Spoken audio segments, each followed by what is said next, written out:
In December 2018, as a sophomore in college, I opened up my first credit card. Like a lot of my friends, it was the Discover It card. Feels like a rite of passage for early adulthood. And also they approved just about everybody. Anyways, since 2018, I've opened up 5 other cards, which I'm sure may sound a bit excessive. But what if I told you that each card has its own unique purpose?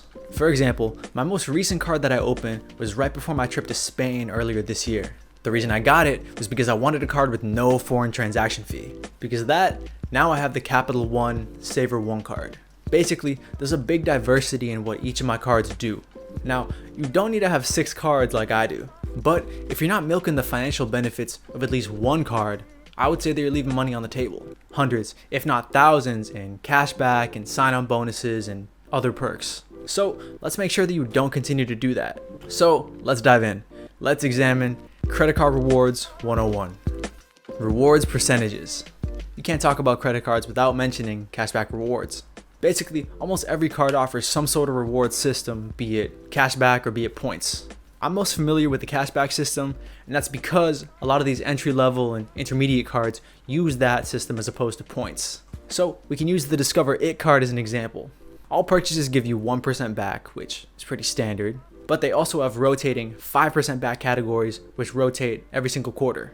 So one quarter could be restaurants, another quarter could be online shopping. So the cool thing about this cashback is that using a credit card will essentially guarantee that you're never going to pay full price on anything, because you're always going to get at least 1% back. That's why some people, including myself, opt to run literally almost all of our expenses through credit cards. Literally nothing goes through my debit card except for rent. And you really can't get away with that one. Rent is like the one exception. But just about everything else is fair game. So again, each card is different and can specialize in different categories. So my Bank of America customized cash rewards card, that's currently my dining card. This one lets you pick one category that'll give you 3% back. So at the time when I opened it, since I didn't have a dining card, I picked that category. Another example is my Blue Cash Preferred card. That's my grocery card since it gives me 6% back. And if that sounds too good to be true, it's partially because it is. This is my only card that I pay a yearly fee on. I pay $95 a year for this card.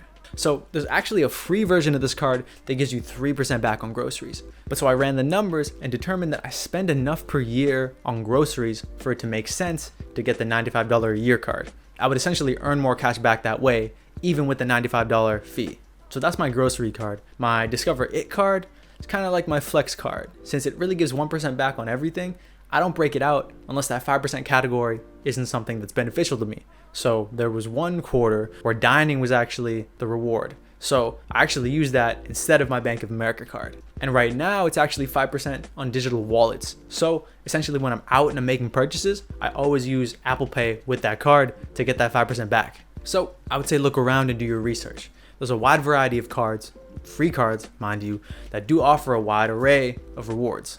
The one word of caution, I would say do not apply to multiple cards at once. This is basically because each credit card application that you fill out requires a hard inquiry on your account or on your credit. And this temporarily decreases your credit score. It's not permanent, temporary. So your lowered credit score could impact your ability to get approved for that next card and that next card. I've seen people recommend to wait roughly 6 months between applying to different cards. And I followed that same philosophy too when I've been opening cards. Sign up bonuses. So what are sign up bonuses? Basically, certain cards will provide you with a statement credit when you open that card and when you spend X amount of dollars in X amount of months. Typically, it's the first 3 to 6 months. A typical one I see is, for example, you would get $200 back if you spend $1,000 in the first 3 months on that card. I would say for most people, college age or higher, that's a pretty feasible amount to spend. In other words, you're most likely going to hit that amount naturally, just going day by day. Again, if you're like me and you run all of your expenses through your credit cards, then it's pretty easy. Just remember to put all your focus on that card when you open it, and it should be pretty easy to get that bonus. Another thing you can do that I've done multiple times is to time opening a new card with a big purchase or a big trip or some sort of life event. I remember I did this when I got a new phone in 2019. I remember opening another card when I moved out after college. And like I said earlier, I also got another card to coincide with our Spain trip earlier this year. It's almost like getting a discount on that purchase or on that trip. So in the case of that Barcelona card, I remember it was $200 back when you spend $500. So we hit it pretty easily on the trip. And so with that statement credit, we basically got $200 off of our trip. So these sign-up bonuses are a fantastic way to reduce your cost basis on some of these big purchases or big life events. I also gotta mention how important it is to pay off these cards. Having a lot of cards like this requires diligence, it requires smart budgeting. So if you're thinking of opening up many cards, just keep that in mind. Doing something like setting up automatic payments could be a good way to act as almost like an insurance in case you forget to pay. But yeah, I want to continue to mention this idea of responsibility because none of these strategies are going to work unless you use the card intelligently. Here's another cool sign-up bonus: referrals. On a lot of occasions, my friends have been victim to me spamming my referral link to my credit card in the group chat, and I do that as a joke, mostly. But referrals are basically sign-up links that you can send to someone you know to have them sign up for that same card that you have.